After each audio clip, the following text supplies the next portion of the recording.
क्या वो ज़ेब देते हैं मौलाना साहब को? क्यों गुस्सा है? किस बात का गुस्सा है? ये चच्चा भतीजे का मामला है जी।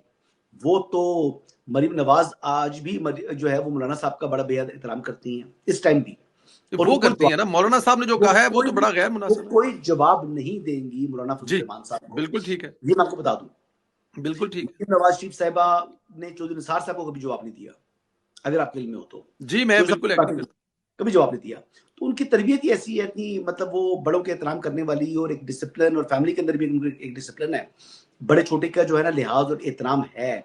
बड़ा अगर थोड़ी सी सख्त बात करेगा तो छोटा उसको दिल पे भी नहीं लेगा।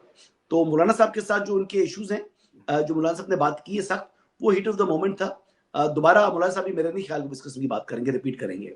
मौलाना भी उनको बेहद पसंद करते हैं। इख्तलाफात उनके कुछ हैं जी, मौलाना साहब के इश्यूज हैं। अब मौलाना साहब जो लेकिन है वो वो चचा के